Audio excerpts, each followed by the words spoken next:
is racial. Well, expand. I like that. Now, check it out. The white ball dominates everything, right? Knocks the shit out the yellow ball, the red ball, right? And the game's over when the white ball drives the black ball completely off the table. Now, why is that? I don't know, but I'm sure you tell me, my brother. Sure, you're right.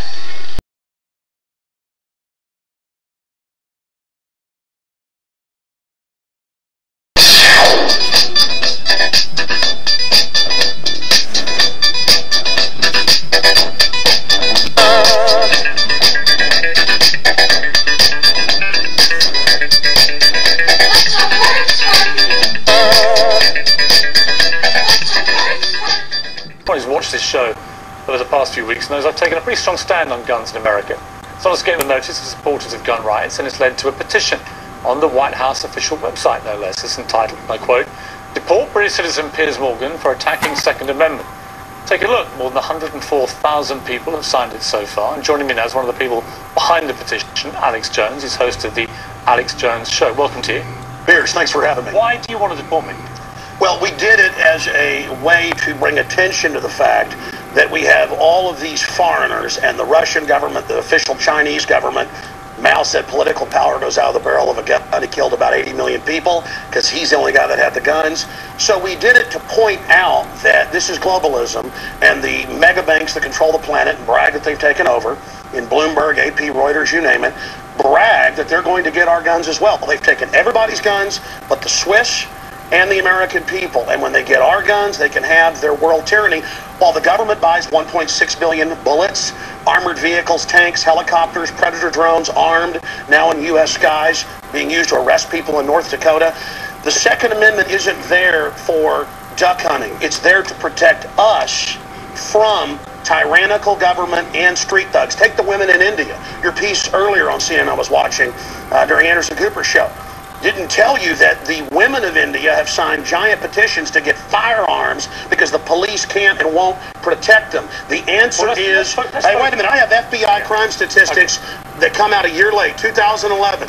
20+% crime drop in the last 9 years.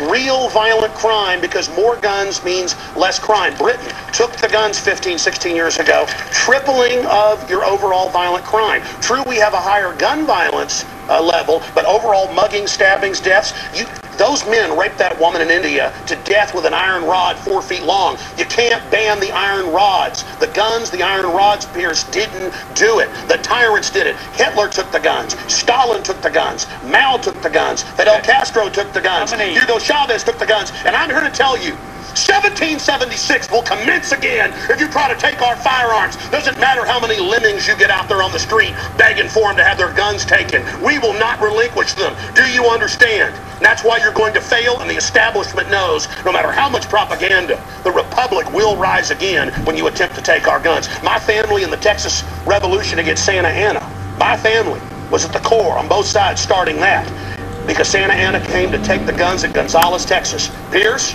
don't try what your ancestors did before. Why don't you come to America? I'll take you out shooting. You can become an American and join the Republic.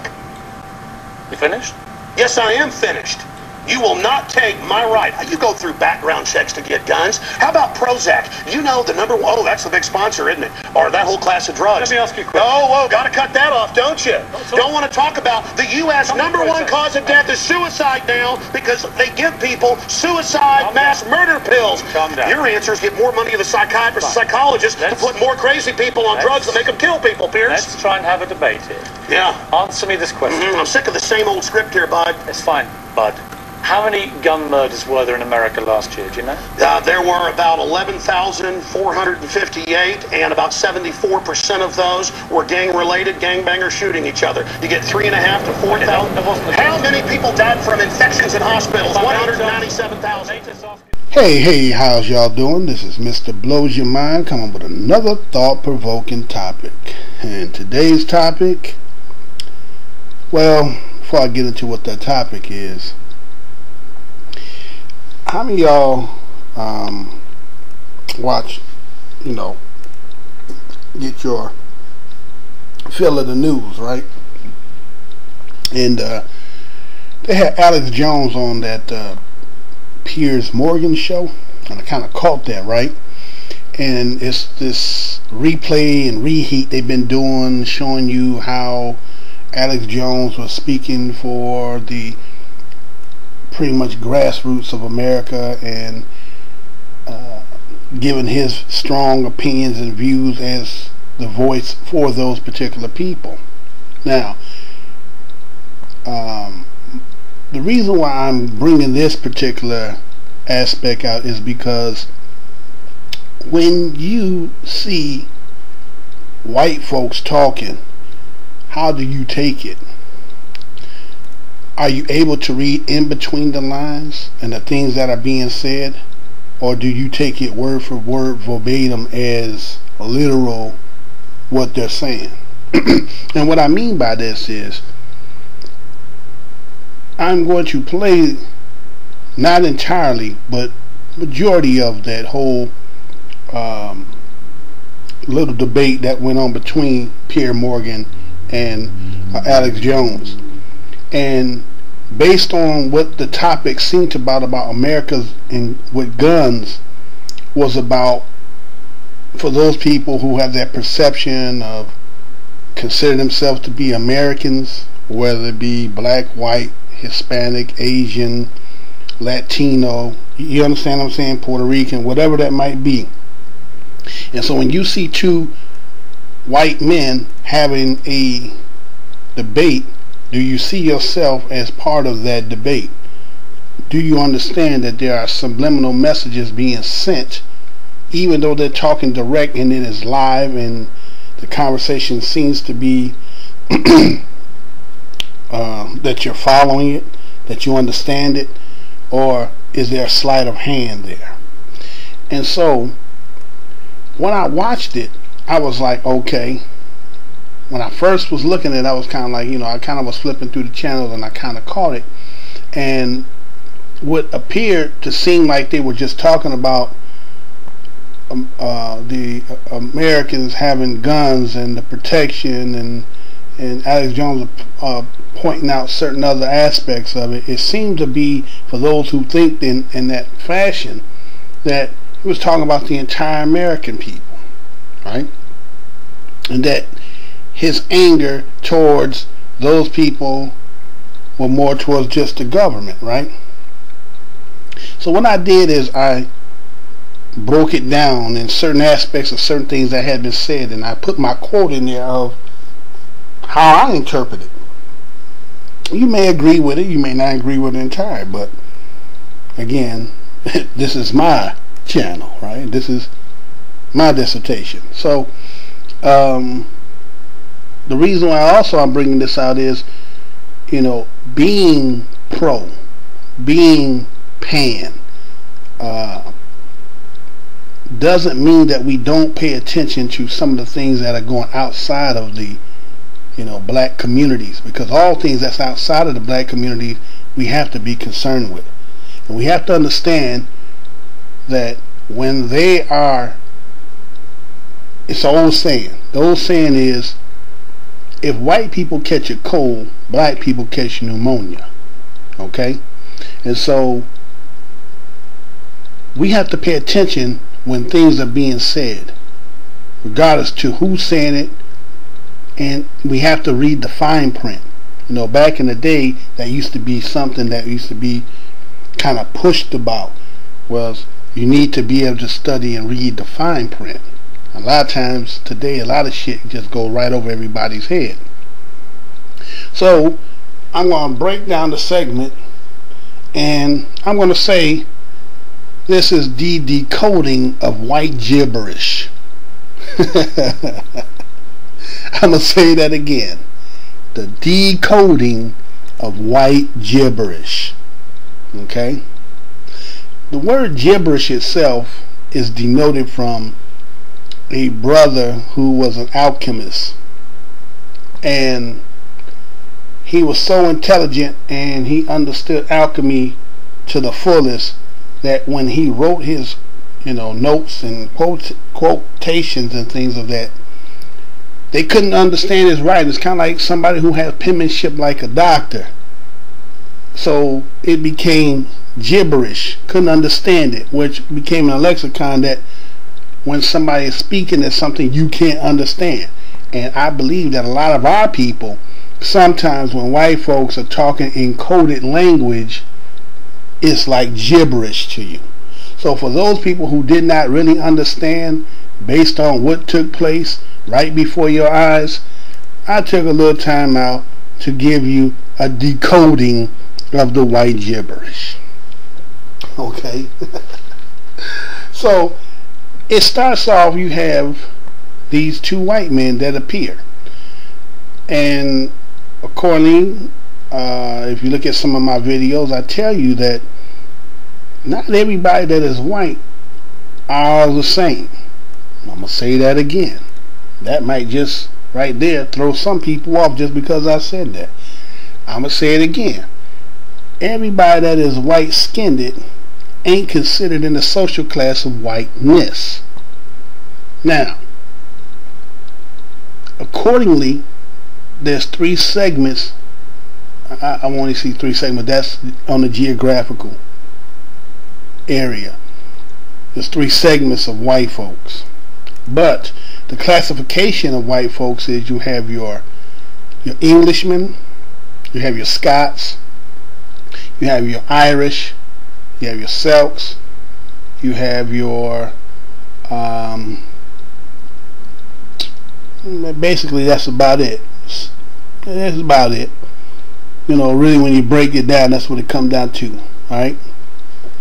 So in that chain between Englishman and Scot, see, they trace their lineage going back to, when you try to consider in the white lineage, those who are still of the lineage of the Aryans are considered to be in the highest.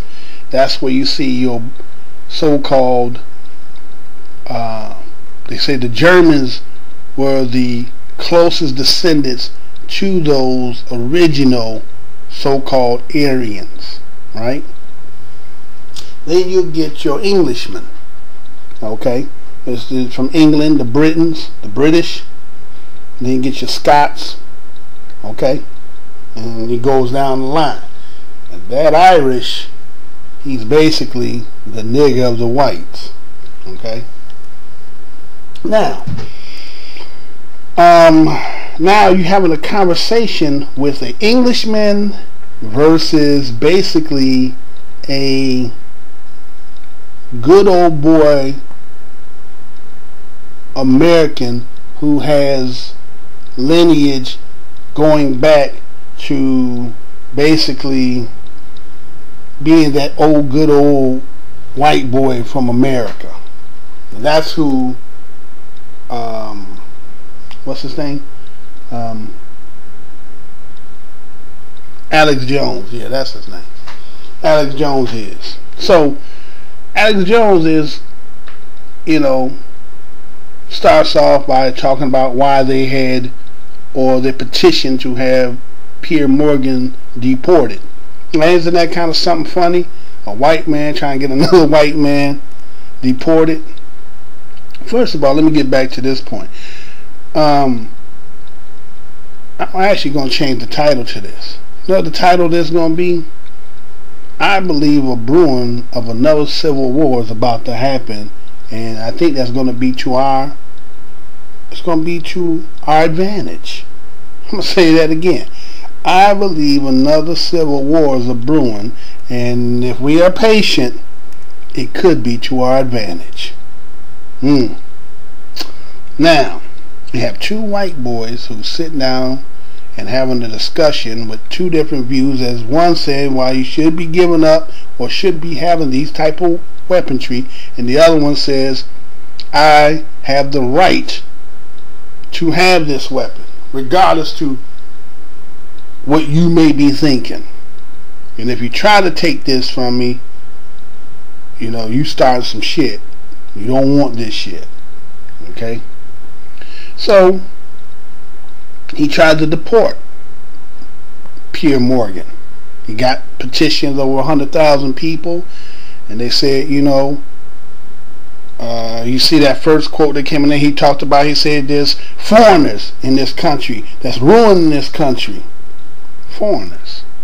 Now, everybody who pretty much been so-called educated in the American system knows that everyone has came from some other, geographical landmass, right? So how is it that, and this is the arrogantness, and this is sometimes the aggressiveness of white folks, when they can say things as if like it's excluding them, like they're kind of short-minded when it comes to history. We know that. They're very short-minded. So he says there's too many damn foreigners in here. Now, who are the foreigners? Who can be classified as damn foreigners in America? Is it the Mexicans? I don't think so. Yes, Mexicans were from Mexico, but if you understand in the history, Mexico was in Texas. I mean, yeah, you understand what I'm saying? No, the history in that Mexico wasn't just in Mexico. Mexico used to be up in a big, nice portion in San Antonio and Texas. I mean, this is where, and I'll get to that point where Alex Jones talked about his family and about that particular aspect. But they were already here too. The Indians, so-called Indians, they were here too. The blacks, well, shit. Once we came here, and once we became slaves, and once we put in the work, we ain't no foreigners either, right? So who's only foreigner left? The only one that came on the boat, calling himself, exploring to the new world, and that's the way he write it. It seems like the only foreigner is you. But he's saying it in the fact that to another white cat, because he's saying, I got more roots here, I got more ties here than you do. Matter of fact, you fled your country coming here for what they call sanctity, in order to hide from whatever tyranny or your government was about to do to your ass. Okay, so you can't tell me about here. Yeah, they pay you to do this job, but you talking from a perspective of corporation, and I'm talking to you from a perspective of a citizen. And this is where this gets heated at. Now, you'll see that he talks about the Swiss and the Americans are the only two countries, basically, of whites who still have a nice armament of, arms to protect themselves. And he throws that Second Amendment in there. And the thing about that Second Amendment that a lot of people, use, and I don't hear black people basically talking about no Second Amendment, because we understand about our status, 13th, 14th, 15th Amendment. We understand that. So if anything, we don't even look at that aspect, okay? And then if you understand in the conception of when the so-called Smith & Wesson was created, was the same year that the Ku Klux Klan came in there. But then the first law they made was that black people couldn't even have a gun. I mean, we can see that still today, but as I go on to this, we'll definitely show you. Now, when you talk about that Second Amendment, you're talking about like it came in fruition about December 15, 1791. Okay, and based on that Second Amendment, it talks about a well-regulated militia being necessary to the security of a free state. The right of the people to keep and bear arms shall not be infringed. Now, these people who are in an uproar, like Alex Jones, who may not have the stage or the platform to present it, and maybe if you do a lot of researching on here other than amongst us, and I'm only doing this because I know sometimes a lot of these stories we don't look at it as of importance, but we have to look at it from the standpoint that it's things that are or that could have some significance involving us in it. So we can't be totally out of that circle. So they believe, based on that Second Amendment, just because, and see, this is another thing. See, this shows you how they're selective as into, you know, when they look at truth. They don't look at truth entirely how we look at truth entirely. They just take what part of it that they believe that they want to stand on, and the hell with the rest. You know what I'm saying? Kind of like sometimes how some people use scriptures and just use a certain aspect of the scripture to get solidify their point without reading it in its entirety or the way it's really being depicted, right? So let's look at the Second Amendment, and it says a well-regulated militia. Now you say, do you understand what a militia is? You know what I'm saying? What is a militia? Do we understand what a militia is? Okay. Do we understand what a militia is? You know it has something to do with being in the military, right? It has something to do with, it's like a body of men enrolled for military service, right? Called out periodically for, you know, drills and exercise, but for actual service only in emergencies, right? They only, it's kind of like what you have your reserves, right? But in this case, this is this just goes to show you when this was in the conception of 1791. Okay, look at 1791 and what all was going on during that time of 1791. Okay, so here is a law that was written at a specific time. That's when you was already having your wars and things like that. And so you had to have citizens who would be armed just in case of emergency. If you needed it, they could be authorized under this Second Amendment to actually help protect the country. And basically, as long as you was, and based on, according to this U.S. militia and how it's written, it says as long as you was an able-bodied male, and you know, if you tend to become a citizen and you was at least 18 and no more than 45 years of age, right?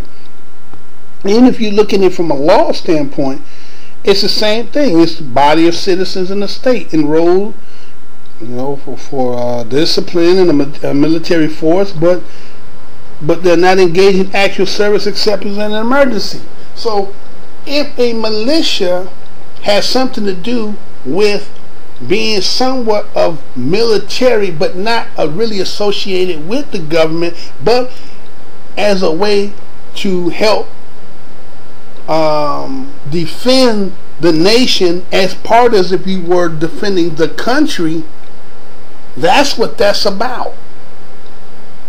And you're not to be having your gun taken based on because you are the last frontier to hold down the fort. If the Army, militia, Navy can't do it, we expecting the citizens to hold down the fort and not let somebody take over our country. Now, based on what I just said, it seems like it's like, well, it looks very similar to what they're saying, right? Isn't that what they're saying? Don't take our guns because according to the Constitution, according to the Second Amendment, we have the right to bear arms. Yeah, it says the right to bear arms, but then you're not looking at regulated militia. You see what I'm saying? You're selective on what you're trying to use as to solidify your argument, right? Don't get me wrong. I'm not saying you ain't supposed to be packing. Shit, you got a house, you got a family, you got children, you got valuables, you got a life. You feel what I'm saying? But the way they were doing and what they're talking about, you understand, and they may be a little bit of psychopathic in this, and I'm gonna bring that out too, that you can see that the reason why I'm talking about a civil war is a brewing, because that's what's happening here. See, if you go back a little bit, you remember about the 99%. If you as a melanated person were thinking that they were talking about you You got that all totally wrong. 99% versus the 1%, and who are the 1%? And that 99 say, well, you're not including us in that 1%. That's because they finding out that they ain't that white. I'm gonna say that again. They found out that white has something to do with something about social and class. And if you don't believe me, I'm finna show you.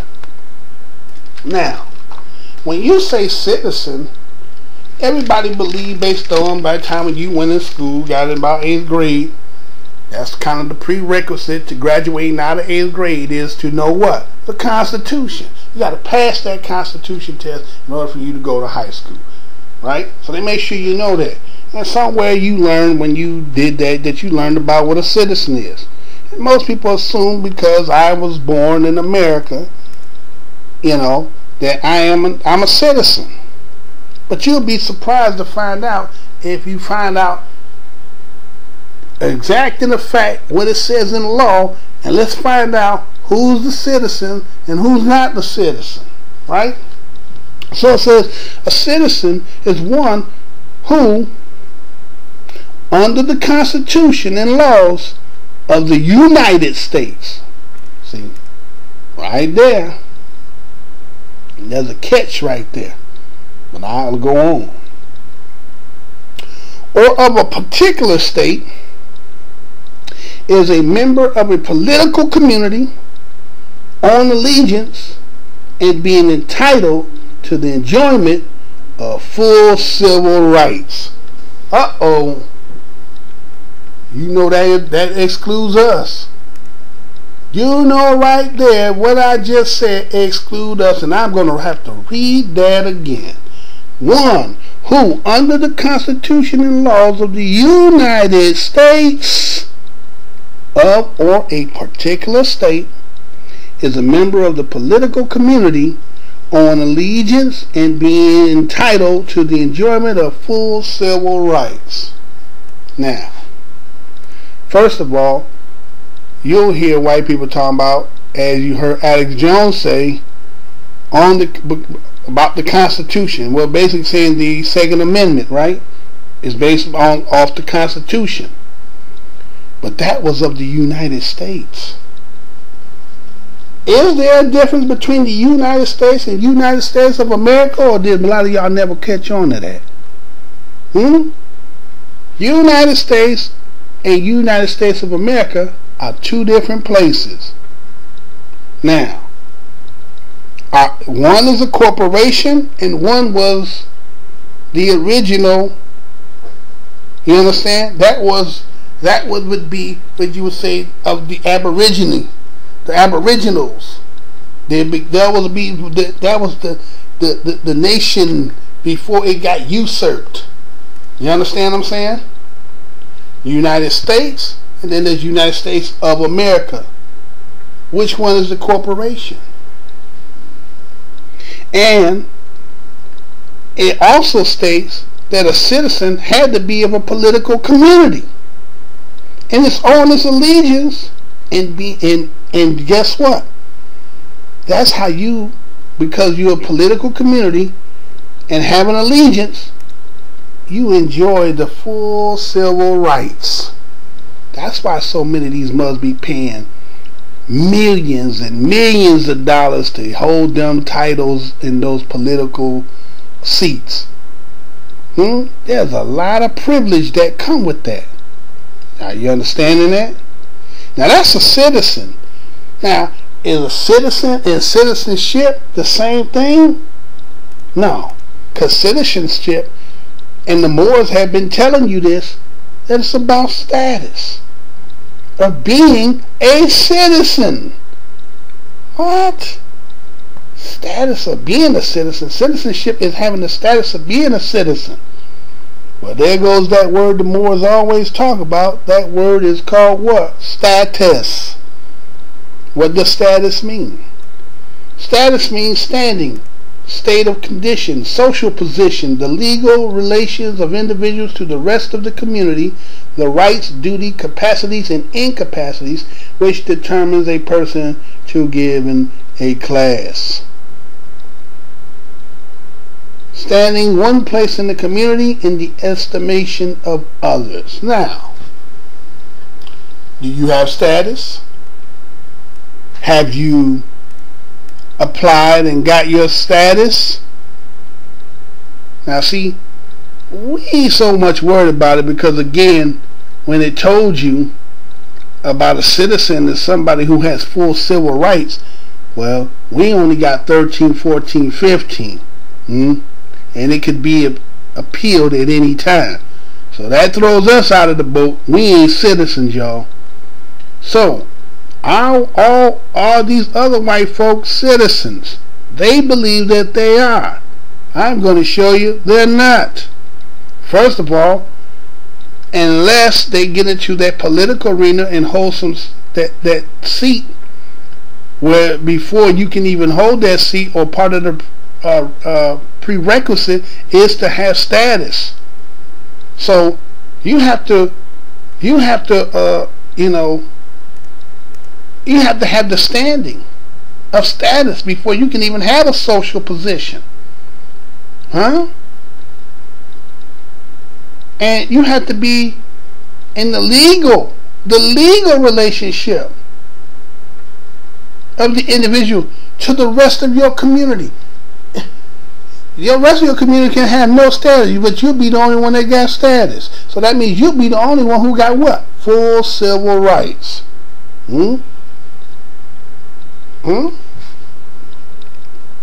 So status, citizenship, citizens are all different. I mean,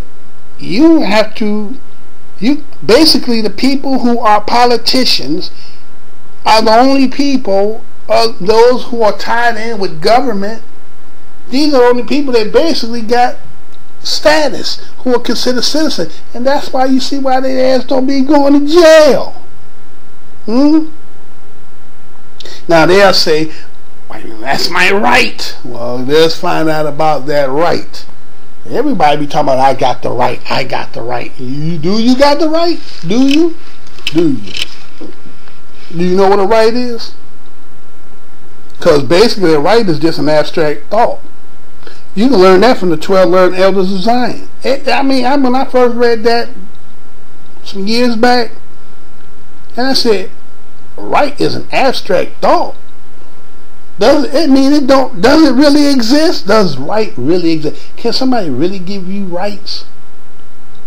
Can man give you rights? Can man give you rights? Or is that something supposed to be inalienable, something that we know you can do?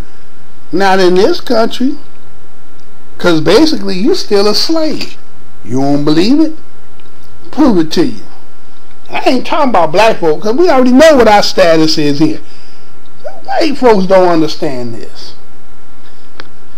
A slave is a person who is wholly subject to the will of another, and one who has no freedom of action. Now you say, I can come and go where I want. A lot of people think that. I get in my car and I drive where I want, but go to certain places and see if your ass don't get pulled over.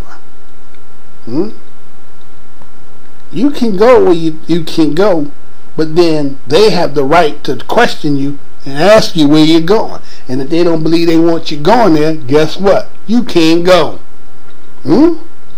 So do you really have the freedom of action to move about and go where you want to?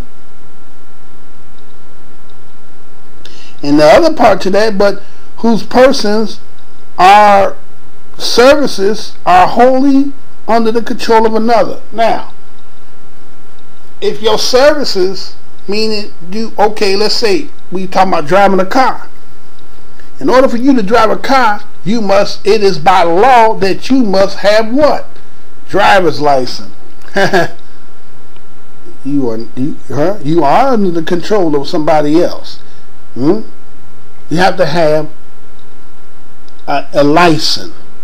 If you want to be with somebody to get the benefits, you have to get a certificate. When you are born, you have to get a birth certificate. This is the laws and rules that they created.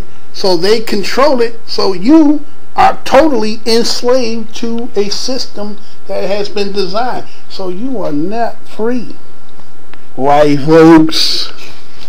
And that's what's happening. They're finding out they ain't as free as they thought they was. They thought that only applied to the melanated people. Okay? And you can see this Iceman inheritance was coming out of him, right?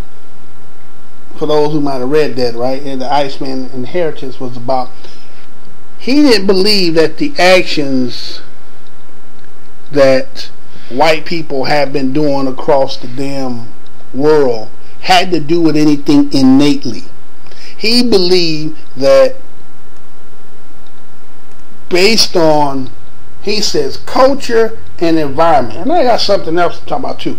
Culture. How come we always be trying to, well, I ain't gonna say me, but the terminology used for culture seems to be like, people say, well, hip-hop is a culture. Do you really know what culture means? Because people got culture mixed up like with music, art, and all that other stuff. But basically, culture just means, though, I mean, you talking about the tilling of the ground, what a form of community of people do when they work and what they produce. So how did culture become hip-hop? Huh? How's, we can't stand culture like, well, certain this ethnicity people eat this type of food because this is the food that, we can understand that part, but how's hip-hop a culture? See? Just like is the white man the devil, somebody threw that in the lexicon, told Russell Simmons to use this, and then he used that for his selling, so he can amalgamate all this melting pot of people so that it wouldn't just be a black music and make millions of dollars off of it. Culture, right? Okay. So we look at the aggression, the Caucasoid, it's called the Caucasoid aggression. And again, as I said, they don't believe that it is an innate thing or immutable thing or racial in the sense that of what popular prejudice is. Okay, they believe that because they were that whites were predispositioned for aggression is genetic only in the sense of environment and culture. Environment, okay, when we say the environment, the aggregate surrounding things, conditions, or influences. So let's say the white man said he's aggressive because, and he's dominant, and he believes he's superior because he had to live in an ice environment in the damn mountains, and he was depraved of his sexual activities and this frustration he had, you know, and when he finally got out of that, he was just, you know, so bottled up with so much anger. But shit, how many thousand years ago was that? I mean, isn't that funny how they can believe that this Caucasoid aggression that is still permeated the world haven't subsided at this point, and yet they can tell black people who still talk about slavery to get over it? See, double standards. What's good for the goose ain't good for the gander. You feel what I'm saying? It's like you can do it. It's again being selective of what you want to choose to make your point, but the rest of it I can ignore it. See, that's that psychosexual maladaptive ass part. You look that up, okay? You get into looking that up. I ain't gonna tell you everything. You gotta do some research, right? Anyway, I just think that when I heard some of the things that were coming out of Alex Jones' mouth, a lot of that shit was directed towards us. You feel what I'm saying? I'm cut to the chase on this one. It's late and I'm gonna give me some sleep. And when he said about that the tyranny of those, he said, of those tyrants and those thugs, how do you take that when they say that? Okay, we know that the tyrants would be those people in Washington, but who's those so-called thugs? robbers and gangsters. We know who the depiction of that is. You know what I'm saying? Sometimes you can be watching TV and a commercial come on, and then they'll have something like, you know, some school for, you could come there and you can be a, you know, police officer. And they'll show a black cop and the white cat is the criminal. You know, just to make it so it don't look like it's biased, right? That kind of shit. Well, you know damn well it should be in reverse. You know what I'm saying? How many times are you seeing that? Wherever you at, see a white motherfucker handcuffed getting in the back of a car. You don't see that shit. You don't see it. You just don't see it like that. Alright, so he said that, so those were code words. At the end, he gave a statistic, right? I put the numbers up there to show you the statistic, but it was what he said that made me do what I'm doing right now. He said out of 11,000, I think it was 428 or 82 or 85 or something like that, right? He said that, you know, he didn't give a shit about that, because he said, well, you know, that's 74% of that which was gang related. Well, you know, when they say gang related, who they're talking about. So I did the math. It's about 8,000. It's about 8,500 people, right? You mean to tell me gang related with 8,500 gang members killed last year? No. A lot of them people had been killed by other people who were of color, but it was not gang related. But that's how they categorized it. And then he just went on over as it didn't mean shit. Well, we don't give a fuck about them no how. Matter of fact, these will be the lemons, the motherfuckers who were turning in their damn guns. They can do what the fuck they want to do. We don't give a shit about them. But you sure ain't taking the guns out of our motherfucking hands. Is what he said. And he didn't hesitate to say that shit. A lot of y'all who might have been following this cat and thinking this cat ain't racist, motherfucker from Texas. Nigga can't be in Texas and think his ass ain't gonna get hung. You feel what I'm saying? So let's not fool ourselves. Matter of fact, the president before the one we got now, where that motherfucker come from? You know what I'm saying? So those key words, and you gotta learn how to decode that shit and look at it for what it is and say, you know what I'm saying? When motherfuckers talking, gotta know how to, you know, it's kind of like saying, understand the hieroglyphics, right? As they say, well, the sacred writers, right? The marionettes. You know what I'm saying? You're going to have to learn how to discern that. Because they're talking in a lot of codes, because, again, white folks is about to fight white folks. Shit, you got to hit the fan, man. When this motherfucking money drop, boy. See, one thing is, when you been po, and you came out of it for a little while, and then you had to go back, you can adapt again. But boy, when you used to be poor thousands of years ago, and now your ass have to get down in that hole, get back to that cave life. Motherfucker say, before I go there, what Charles, that white Moses said, he said, out of my cold dead hands. This is Mr. Blows Your Mind, coming with another thought-provoking topic, and all I'm saying is,